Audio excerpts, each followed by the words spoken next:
You've probably heard this one before. We call it the Good Samaritan. Familiar parable. In fact, it's even come into the vocabulary of our days. There are laws called Good Samaritan laws that protect people who might be going to help someone who's been injured, someone who's in need, someone who's threatened.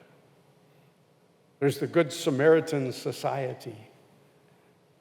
They've got nursing homes, retirement homes, hospitals all over the country. 17 facilities just here in North Dakota. One of them right down by Osgood. So the idea of a Good Samaritan is something that sounds wonderful, doesn't it? Huh? To be a Good Samaritan. And for this lawyer who comes to Jesus, that would be an oxymoron, a Good Samaritan. That's like saying a good terrorist. You see, Samaritans had been overrun when the northern kingdom was conquered by Assyria. And they killed many people there. They took a lot of them off into exile, but there were a number of them that they left there that they didn't think were worth taking into exile. And then the Assyrians moved in their ex-military people, and they intermarried. And so here you have a community that's made up of half-breeds. They're not really Jews. They're a mixed race. They interpret the law differently.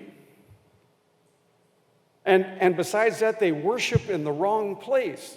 Rather than in Jerusalem, where they should worship, they worship on Mount Gerizim. Can you imagine a society in which people can't agree on the interpretation of the law? Or how you should worship, or whether or not you should get along with mixed race people. So this is the situation that is brought before Jesus. Now, the parable explains itself, doesn't it? I mean, we get the parable.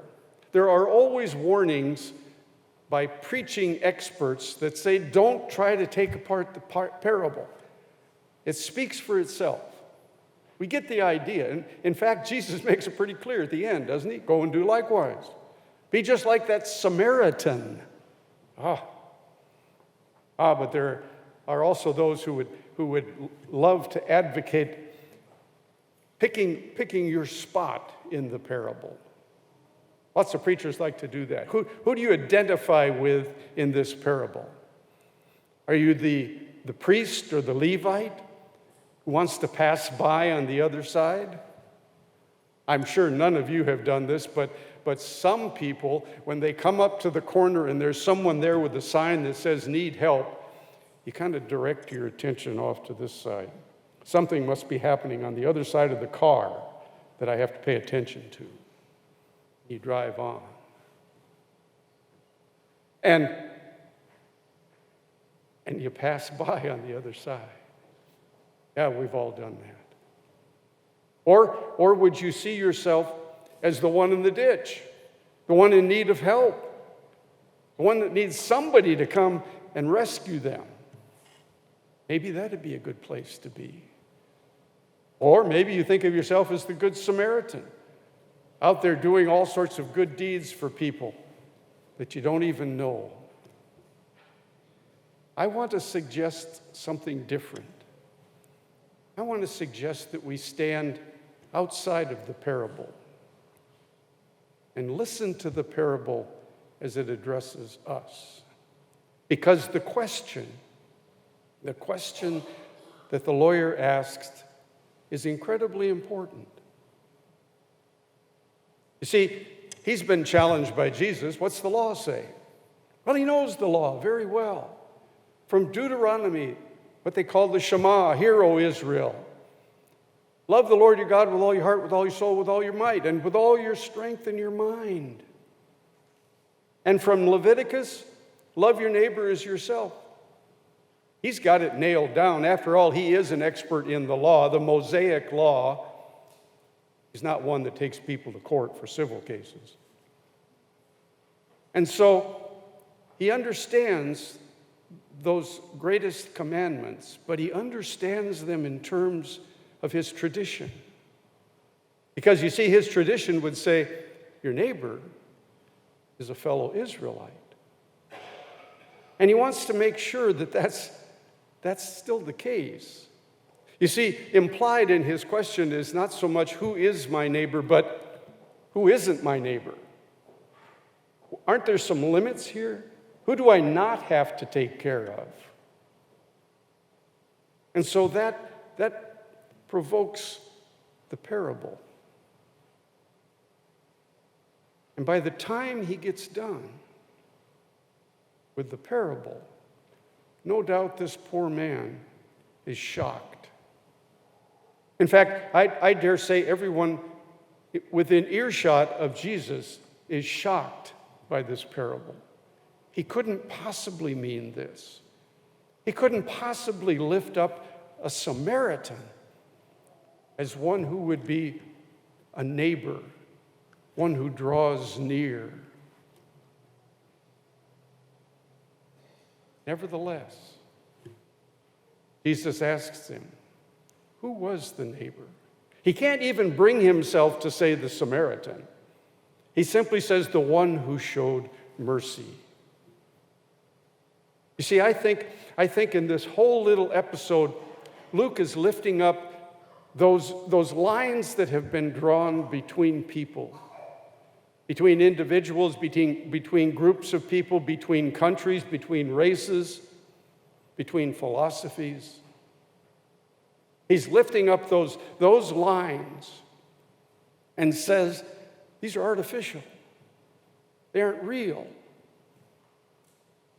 They aren't supposed to be dividing people in this world. And so as we hear this wonderful parable, telling this young lawyer, well, he could be an old lawyer, who knows, telling him that the lines you've devised are artificial. They shouldn't be there.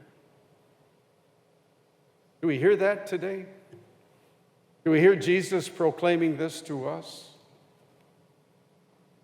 We have a political agenda in this world.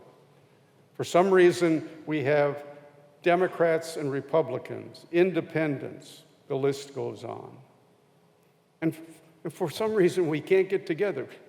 It seems as if there's a line dividing us. Or races that seem to be at odds with one another. Or philosophies. Or interpreters of the law. The list goes on and on. And they're artificial. Because you see, here's what Jesus tells us today. Jesus comes to us today and he says, you know that neighbor that you have that just is obnoxious and is supporting the wrong political candidate and just doesn't understand the way things ought to be in the world? You know what? I died for that neighbor, not just for you. See, that's the power of the cross.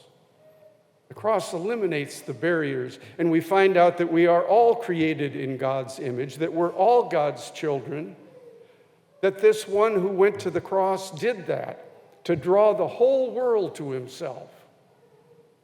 And he died for every person on this planet, whether they acknowledge it or not, whether they believe it or not. And he died for us. And in those waters of baptism, where we're buried with Christ and raised to newness of life, we're recreated as God's children anew.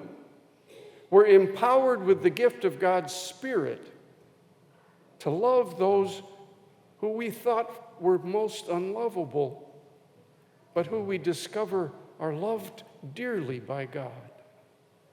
Now, this is pretty hard to do. In fact, the reality is that we don't do this on our own. We might pray as the psalmist does, "Show me your ways, O Lord, teach me your paths, lead me in your truth and teach me, for you're the God of my salvation." That's the prayer we lift up. But then here's the reality. Paul nails it. He's rescued us from the power of darkness and transferred us into the kingdom of his beloved Son. And in this kingdom, there are no more of those walls dividing people. In this kingdom, all people are loved by the grace of God. And you know what? This isn't too far away from us, this good news, this word. In fact, he says, "No, the word is very near to you. It's in your mouth and in your heart for you to observe." So when you come to the table this morning and it goes into your mouth, be reminded that this one loves you dearly, has redeemed you, has forgiven you, and has empowered you to be part of his kingdom. And then let it fill your very soul, your mind, your will. Let his will be your will. And in so doing, you'll be the good neighbor and discover that everyone else is your neighbor as well. All by the gift and grace of God. And that's good news. Amen.